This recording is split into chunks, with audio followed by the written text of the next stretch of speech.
starting off things by custom painting this guy, a hydro flask. I know you've probably seen a ton of people do this, but I thought it'd be fun to try. Let's get started.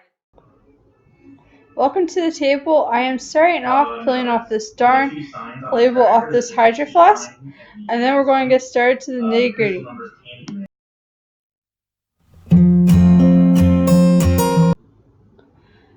Now that the label's off, I am putting painter's tape around the rim of the bottle. And that way things get neat and I don't have to worry so much about being messy, although that might seem like a failure later on. I am starting at the bottom with a green. I go back and forth with wanting to paint over the logos and the name, but in the end I decide to paint around them. I will off screen paint the in around the letters and the logo, but you won't see that. This is coat 1. We are continuing painting. I am now continuing with the blue. Just keep on painting and keep on painting. Now starting with the purple after we blended the blue and the green together. We're going to be doing the same thing here with the purple with the blue. Sorry I keep going off screen. I do try to use my computer you see in the background to help me keep within frame. Don't always do the best. I keep trying my best here. See you soon. Now that the purple is painted on, we are going back with the blue and purple to try to blend out the line between the purple and blue, just like we did the green. Over and over. Once again, sorry about the frame. Round 2, it's the same thing as the first coat. Just going over and over, again, blending the lines and making sure that the color's even.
we are drawing a hummingbird, I first had this feeling that, hey, I'm going to wrap the paper around the bottle.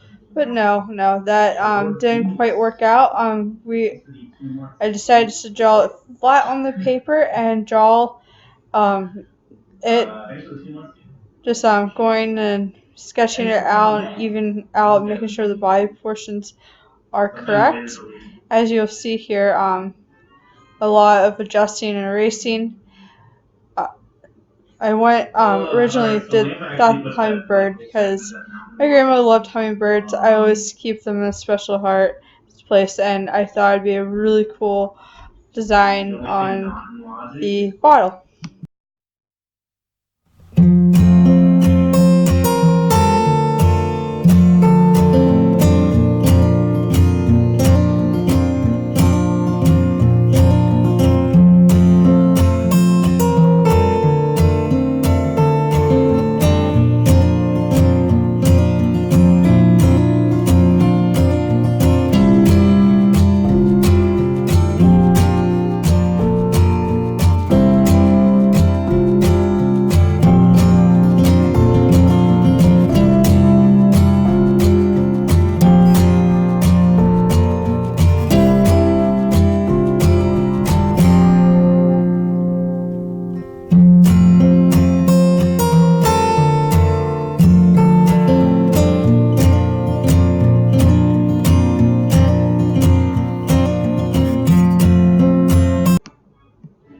As I'm finishing up the hummingbird, I will go in with a pen to darken up the edges just to kind of define them.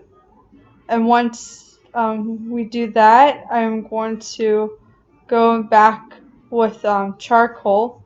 As you see here, this is a really cool tracing technique. Do charcoal on the back, and then you put it on whatever surface you want to transfer the image. And then once you put charcoal on the back, you go in and you trace it with a pen again, and it transfers to the bottle. It's a really cool technique. So it makes life a lot easier instead of just drawing straight onto the bottle. Pretty cool, huh? Now after I did all the white line, the tracing, I just to have a clean slate and have no interference with the background, I'm just going in with the white paint to white out the image so I can have a blank canvas to paint on. Yeah, just whitening out the image. That would be all. Here it is, just clean slate.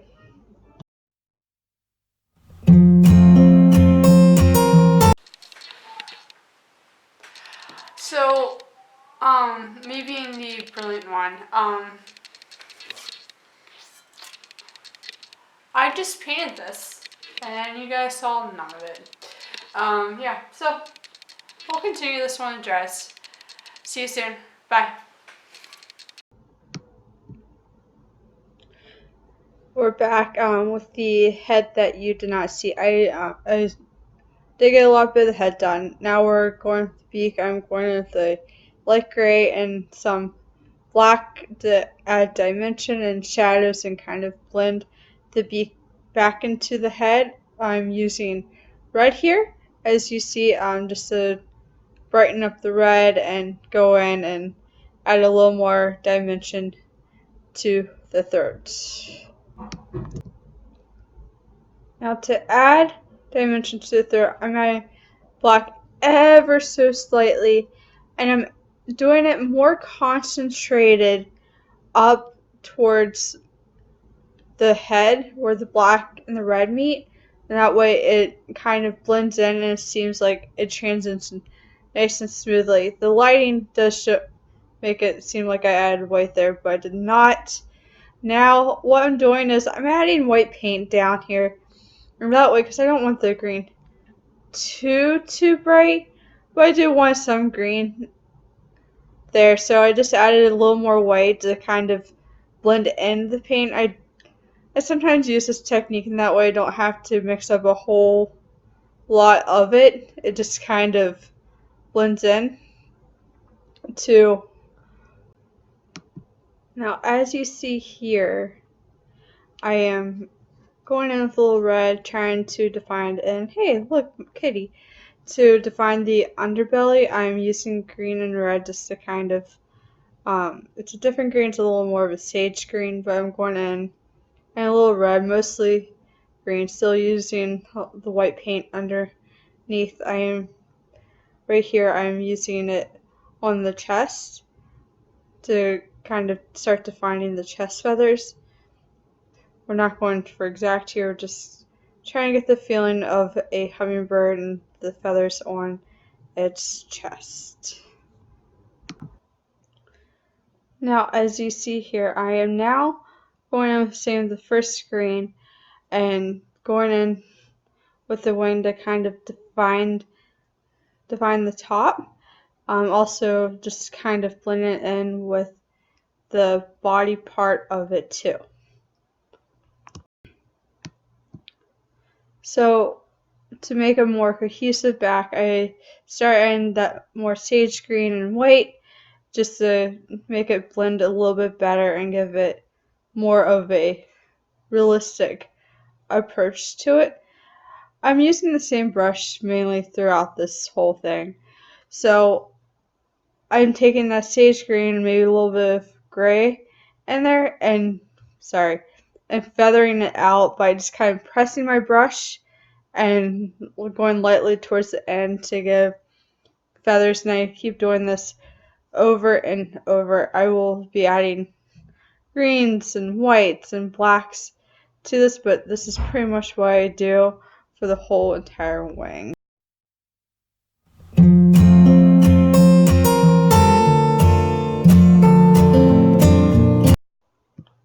Now, as you see here, I am just blending out to blend into the body by using the same green.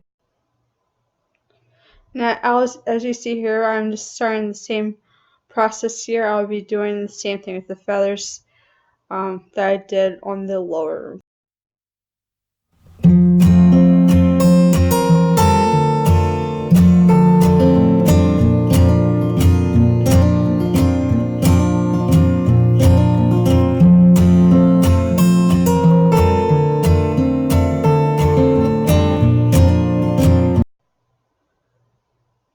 As with the bottle, I'm starting to make the feathers look a little more realistic, giving them a little more dimension by adding white and black and some more gray just to kind of build up that collar and give a more feathery look.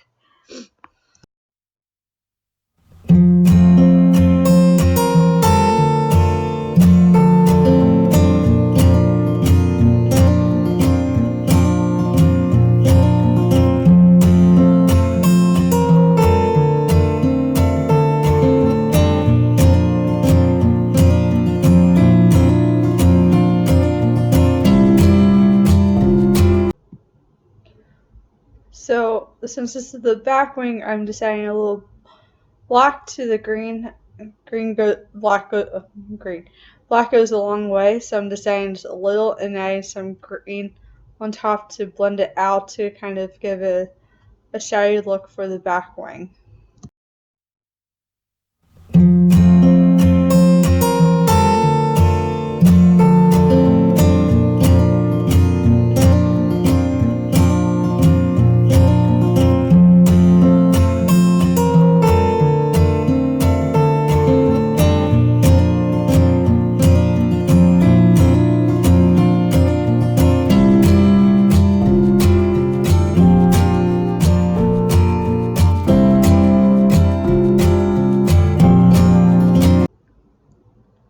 Now, as with the back wing, I'm just adding a little more color and a little more.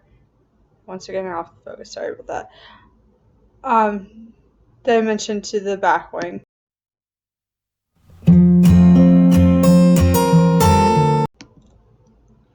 So, you didn't get to see the first part of the tail. It was the same thing.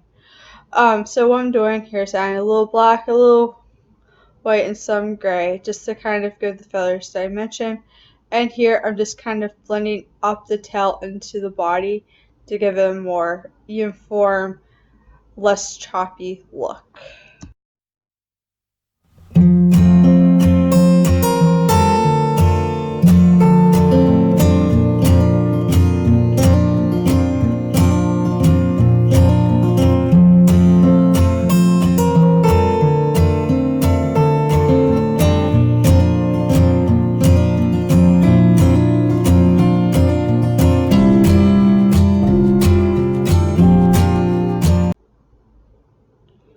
So I'm just now adding a little more detail to the chest area. Up by the neck, I'm just adding little white dots to make sure that make it a little feathery. Same with the chest. I'm adding different colors and dyeing it just to kind of give it a little dimension and make it look like feathers. And here is the final look. I hope you enjoy. It's mainly off screen. Oh, there it is. Now I'm adding varnish to it. It's just a clear top coat. I think I added 3 layers of this just to make sure it's all good and sealed.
This is the final finished product we got going on. I really enjoyed painting it. I hope you enjoyed today's video also. Please remember to like, subscribe, and comment, and I will see you next time. Bye!